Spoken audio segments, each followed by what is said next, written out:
दोस्तों नमस्कार, स्वागत है आप सभी का online data host YouTube channel पर। इस वीडियो में हम बात करेंगे तमाम भर्तियों की लेटेस्ट अपडेट के बारे में। जैसा कि आप जानते हैं, किसी भर्ती से संबंधित कोई भी जानकारी होती है आप सभी को ऑनलाइन डेटा होस्ट चैनल के माध्यम से दे दी जाती है। इस वीडियो में हम बात करेंगे कल की तारीख में 15 अगस्त के मौके पर अलग अलग प्रकार की जो घोषणाएं वो देखने के लिए मिली हैं। क्या क्या ऐलान हुए इसके बारे में तो आपको जानकारी दी जाएगी, साथ ही ऑथेंटिक अपडेट भी। वीडियो को लाइक कर दें, साथ ही शेयर कर दें और चैनल को सब्सक्राइब करना बिल्कुल ना भूलें। चलिए दोस्तों, वीडियो शुरू करते हैं। शुरुआत करते हैं सबसे पहली अपडेट के साथ। सबसे पहली अपडेट देखने के लिए मिलती है जो कि यहाँ से अगर बात की रांची से, मुख्यमंत्री हेमंत सोरेन का कहना है कि स्वतंत्रता दिवस के मौके पर राज्य के युवाओं के लिए 15 नवंबर से सीएम सारथी योजना शुरू करने जा रहे हैं। इसको लेकर उन्होंने घोषणा की है। इस योजना के तहत छात्रों को परीक्षाओं के लिए निःशुल्क प्रशिक्षण दिया जाएगा, साथ ही कुछ प्रोत्साहन भत्ता भी उपलब्ध करवाया जाएगा। अब इस प्रकार की घोषणाओं में से क्या क्या पूरा होगा क्या नहीं, ये तो बात की बात है, लेकिन जो घोषणा की गई है वो यहाँ पे देखने के लिए मिलती हैं। बात कर लेते हैं अपनी अगली अपडेट के बारे में। अगली अपडेट संबंधित है उत्तर प्रदेश में प्राथमिक बीएड बनाम बीटीसी को लेकर। यहाँ पे आप सभी को देखने के लिए मिलता है 15/12/2022 आप सभी के सामने है। नीचे लिखा हुआ है कि 16 फरवरी 2022 को इस मामले की सुनवाई होने वाली है और ये जो मामला लगा हुआ है वो कोड नंबर 35 के अंदर और सीरियल नंबर 8 पे देखने के लिए मिलेगा। मतलब ये कहने में कोई आपको संकोच नहीं है कि इसकी जो सुनवाई है वो 10:30 बजे के आसपास हो सकती है। अगर 10:30 बजे इसकी सुनवाई होती है तो ये बात बिल्कुल तय है कि यहाँ पे मामला बहुत जल्द क्लियर हो जाएगा। अगर आज होने वाली सुनवाई को लेकर आपको ज़्यादा इंतजार नहीं करना पड़ेगा। बाकी इसकी जो भी अपडेट होगी आप सभी को ऑनलाइन डेटा फर्स्ट चैनल के माध्यम से सबसे पहले दे दी जाएगी, तो चैनल को सब्सक्राइब करके बेल आइकन को अवश्य दबा लें। बात कर लेते हैं अपनी अगली अपडेट के बारे में जो कि संबंधित है उत्तर प्रदेश के अंदर जनवरी और फरवरी में मिलेंगी लाखों भर्तियां, ऐसा कहना है सीएम योगी के माध्यम से। और साथ ही उन्होंने ये भी कहा है कि जनवरी फरवरी के अंदर लाखों नौकरियां दी जाएंगी। इसको लेकर भी सीएम योगी क्या कहते हैं हम आप डिटेल में देख लेते हैं। कल की तारीख में 15 अगस्त के शुभ अवसर पर अलग अलग घोषणाएं देखने के लिए मिली। उसी क्रम में उत्तर प्रदेश के सीएम योगी के माध्यम से भी कुछ कहा गया। अगले साल जनवरी फरवरी से लाखों को मिलेगा रोजगार, ऐसा कहना है सीएम योगी का। असल में आप रोज़गार को लेकर यहाँ से अगर बात की जाए तो सरकार हमारी सरकारी नौकरी को भी आजकल रोज़गार के नाम से ही जानती है। कई बार उन्होंने इस प्रकार की जानकारियाँ भी दी हैं। मुख्यमंत्री ने कहा कि जनवरी 2023 में सरकार यूपी ग्लोबल इन्वेस्ट समिट के आयोजन करने जा रही है। इसकी तैयारी से बड़े स्तर पर चल रही समिट में 10 लाख करोड़ रुपए का निवेश का लक्ष्य रखा गया है। प्रदेश की अगर बात की जाए लाखों युवाओं को रोजगार तो मिलेगा ही, साथ में वह प्रदेश की आर्थिक रूप से मजबूत बनाने में अपनी अहम भूमिका निभा सकेंगे। समिट से युवाओं को प्रदेश से नौकरी के लिए भी एक अवसर प्राप्त होंगे। इसके बारे में उन्होंने आगे बात करते हुए जानकारी दी। उन्हें रोजगार के अवसर उपलब्ध कराए जा रहे हैं, साथ ही स्वरोजगार से बड़े पैमाने पर जोड़े जाने का जो अवसर है वो मिलेगा। इसका असर ये हो रहा है कि प्रदेश के युवा आज खुद के रोजगार के साथ दूसरे युवाओं को रोजगार की व्यवस्था कर रहा है। सीएम योगी ने कहा कि 5 सालों में प्रदेश में 5 लाख सरकारी नौकरियां दी गई हैं।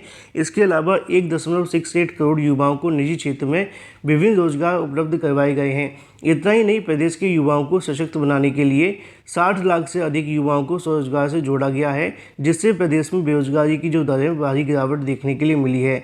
नीचे उनका कहना है कि वर्ष 2017 से लेकर युवा नौकरी के लिए देश के विभिन्न राज्यों में भटक रहा था। आज वही युवा नौकरी दे रहा है। मुख्यमंत्री ने कहा कि प्रदेश के रोजगार और नौकरी की संभावनाएं बढ़ाने में काफ़ी सफलता मिली है। उन्होंने कहा कि सरकार अपने दूसरे कार्यकाल के अंदर 100 दिन में 10,000 युवाओं को सरकारी नौकरी देने का लक्ष्य रखा है।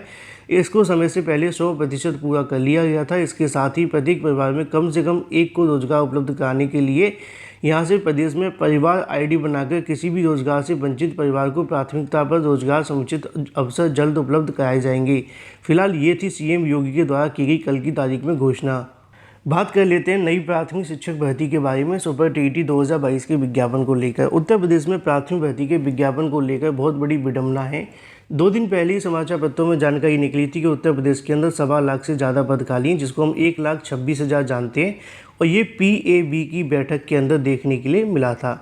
लेकिन इतना कुछ हो जाने के बाद भी अभी तक भर्तियों के विज्ञापन जारी नहीं हो रहे हैं।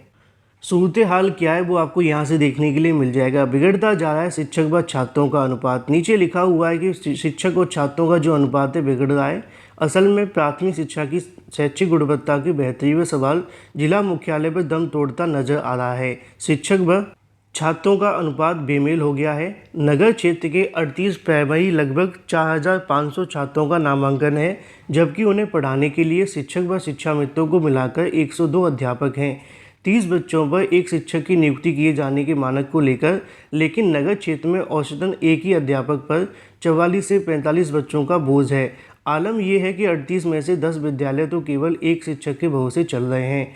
नगर क्षेत्र में प्रतिशत की अगर बात की जाए प्रतिवर्ष की, तो औसतन 5 वर्ष से लेकर शिक्षक सेवानिवृत्त हो रहे हैं, जिनके स्थान पर नए शिक्षकों की नियुक्ति नहीं की जा रही है। इससे छात्र शिक्षक अनुपात निरंतर बिगड़ता जा रहा है और वर्तमान में 38 विद्यालयों की बारीकी से देखा जाए तो 10 विद्यालय जहाँ पर एक ही शिक्षक के भरोसे चलाए जा रहे हैं। एक तरफ हमारी सरकार ढिंढोरा पीट रही है कि हमारे पास पूरे तरीके से पर्याप्त संख्या में शिक्षक हैं। पीएबी की रिपोर्ट में जाकर वो कहते हैं कि हमारे पास इतने शिक्षकों की पद खाली हैं, फिर सरकार कहीं न कहीं विधानसभा के अंदर झूठ बोल रही है। असल में मामला ये है कि सरकार भर्तियों को लेकर जानना देना नहीं चाहती है। क्यों नहीं देना चाहती? क्योंकि अभ्यर्थी कुछ लेना नहीं चाहते। आपस में लड़ कर अभ्यर्थी एक जगह बैठे हुए हैं। भर्ती के विज्ञापन के लिए जब मांग की जाती है तो 50-60 अभ्यर्थी पहुँचते हैं। अभ्यर्थियों का एकजुट होना बहुत आवश्यक है। किसी भी लड़ाई के अंदर अगर आप एकजुट नहीं है तो आप जीत नहीं सकते। सेम हालात उत्तर प्रदेश की प्राथमिक शिक्षक भर्ती को लेकर हैं। समाचार पत्र में रोज़ जानकारियाँ आजकल आने लगी हैं कि प्रदेश के अंदर वर्तमान में भारी कमी है। पहले ये समाचार पत्र ऐसी जानकारियाँ नहीं देते थे, लेकिन अब देने लगे हैं। अब इतना कुछ हो जाने के बावजूद भी भर्तियों को लेकर फिर से कहीं न कहीं छात्रों को इंतजार करने पड़ रहे हैं। उसी को लेकर नीचे लिखा हुआ है कि 14 विद्यालयों में 2 शिक्षकों की मेहनत से चलाए जा रहे हैं। 38 में से 24 विद्यालय, यदि किसी में शिक्षक ने छुट्टी ले ली तो उस दिन की पढ़ाई का बंटाधार होना तय है, और बंटाधार तो रोज ही हो रहा है। इसके बारे में बहुत सारी जानकारी और भी हैं, कई समाचार पत्रों के माध्यम से हैं, लेकिन कहीं ना कहीं दुर्भाग्य ये है कि सरकार भर्तियों को लेकर डीएक्टिवेट है। बात कर लेते हैं लेखपाल भर्ती को लेकर। लेखपाल भर्ती परीक्षा को रद्द कराए जाने के लिए साथ ही री एग्ज़ाम के संबंध में बहुत सारे छात्र इस मामले को लेकर कोर्ट जा रहे हैं। असल में आयोग का मानना है कि परीक्षा में कोई धांधली नहीं हुई है।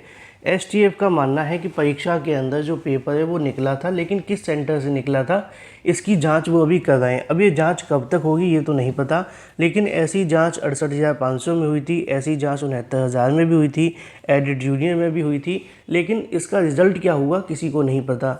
सेम अब ऐसे में यहाँ पे इसका भी इंतज़ार किया जा रहा है। लेकिन इसी समय अगर बात की जाए तो अभ्यर्थियों के माध्यम से 15 अगस्त के निकलने का इंतजार किया जा रहा था, क्योंकि कोर्ट पूरे तरीके से बंद था। आगामी 1-1.5 हफ्ते के अंदर इस मामले में एक याचिका दाखिल की जा रही है। उस याचिका का जो ग्राउंड है वो ये है कि लेखपाल भर्ती परीक्षा को दोबारा से जांच के आधार पर चेक किया जाए कि परीक्षा में कितने बड़े स्तर पर धांधली हुई है, और अगर इसमें धांधली हुई है तो जांच करवाई जाए। जो संलिप्त पाए जाते हैं उनके खिलाफ कार्रवाई हो, और फिर परीक्षा के ऊपर भी एक बड़ी कार्रवाई देखने के लिए मिलनी चाहिए। क्योंकि जब तक प्रदेश के अंदर परीक्षाओं में ऐसी धांधलियाँ होती रहेंगी तो मेहनत करने वाला अभ्यर्थी हमेशा बाहर होता रहेगा। इसी के आधार पर लेखपाल परीक्षा को रद्द कर री एग्ज़ाम कराए जाने की मांग की जा रही है। जो भी अपडेट होगी मैं आप सभी को इस चैनल के माध्यम से देता रहूँगा। बात कर लेते हैं शिक्षा स्वास्थ्य की फ्री सुविधाओं के बारे में। जैसा कि मैंने स्टार्टिंग में कहा कि आज की तारीख में 15 अगस्त के मौके पर अलग अलग मुख्यमंत्रियों के माध्यम से अलग अलग घोषणाएं की गई, लेकिन वहीं दूसरी तरफ आम आदमी पार्टी के जो मुख्यमंत्री हैं दिल्ली के, उन्होंने हाल ही में शिक्षा स्वास्थ्य को लेकर कई फ्री योजनाएं देखने के लिए मिली हैं। अब क्या क्या दिया ये तो आप दिल्ली से होंगे तो जान जाएंगे, मैं ज़्यादा इस पर बोल नहीं सकता, लेकिन जो भी उन्होंने दिया है इसको लेकर विरोध काफ़ी ज़्यादा हो रहा है। भारतीय जनता पार्टी सरकार की अगर बात की जाए, जैसे कि निर्मला सीतारमण, अमित शाह, राजनाथ और भी दिग्गज नेताओं के माध्यम से इसका जो विरोध है वो किया जा रहा है। उन्होंने कहा कि फ्री में मुफ्त में रेवड़ियाँ ना बांटी जाएं। सेम यही भाषा का इस्तेमाल करते हुए सुप्रीम कोर्ट ने भी कहा कि मुफ्त में रेवड़ियाँ ना बांटी जाएं, जो भी हो सकता है वो योजनाओं के माध्यम से दिया जाए। कौन सही है कौन गलत ये तो कोर्ट का निर्धारण करना है, लेकिन शिक्षा स्वास्थ्य को मुफ्त रेवड़ियाँ ना कहें, ऐसा कहना है दिल्ली के मुख्यमंत्री अरविंद केजरीवाल का। केजरीवाल ने कहा कि दिल्ली के स्कूल अच्छे हो सकते हैं तो देश के क्यों नहीं। दुनिया के 39 अमीर देशों में मुफ्त शिक्षा दी जा रही है तो भारत के अंदर क्यों नहीं। नीचे लिखा हुआ है कि स्वतंत्रता दिवस के मौके पर मुख्यमंत्री ने कहा कि अगर भारत को अमीर देश बनना है तो सभी बच्चों को मुफ्त में शिक्षा और हर भारतीय के लिए मुफ्त में अच्छे इलाज का इंतजाम करना होगा, लेकिन इसके लिए हमें शिक्षा इलाज को मुफ्त की रेवड़ियाँ कहना बंद करना पड़ेगा, क्योंकि हर माँ बाप अपना पेट काट कर बच्चों को पढ़ाता है। यह सब 5 साल में हो सकता है, देश के सभी बच्चे अच्छे पढ़ लिख सकते हैं, लेकिन ऐसे में अगर बात की जाए इससे एक पीढ़ी की गरीबी भी दूर हो सकती है। मेरा ऐसा मानना है व्यक्तिगत तौर पे कि शिक्षा स्वास्थ्य ये अगर मुफ्त में मिले तो कोई नुकसान नहीं होगा शायद सरकारों को, क्योंकि नेताओं को जब पेंशन दी जाती है खा खा कर 36 की कमर से 47 या 50 की तक पहुंच जाती है ना, जहां पे आती थी पैंट शर्ट, फिर आता है कुर्ता पजामा मोटापे को छुपाने के लिए। तो ये भी तो चीज़ें उनको सुविधाएं तो दी जा रही ना। एक बार आप अगर राष्ट्रपति बन गए तो आपको भरमार सुविधाएं दे दी जाती हैं, लेकिन कुछ अलग अलग देशों के राष्ट्रपति हैं जो किसान की तरह पे काम करते हैं, तो जब वो रेवड़ियाँ बांटी जाती हैं, इतनी सुख सुविधाएं दी जाती हैं, तो वर्तमान में जब किसी गरीब बच्चों को इस प्रकार की सुविधाएं दी जाए, मैं किसी पार्टी का समर्थन नहीं करूंगा, लेकिन एक अगर आप सोचना चाहें कि आप स्टूडेंट हैं, क्योंकि हमारा भी कभी संघर्ष रहा था, उस समय पे अगर इस प्रकार की सुविधाएं मिलें, अच्छे स्कूल मिलें, अच्छी सुविधाएं मिलें, स्वास्थ्य मिले, तो इसका बेनिफिट मिलेगा। बाकी ऐसा मेरा तो मानना है कि ऐसा होना चाहिए। बाकी आप क्या समझते हैं कमेंट करके बताएं। इस वीडियो को लाइक कर दें, साथ ही शेयर कर दें और चैनल को सब्सक्राइब करना बिल्कुल ना भूलें।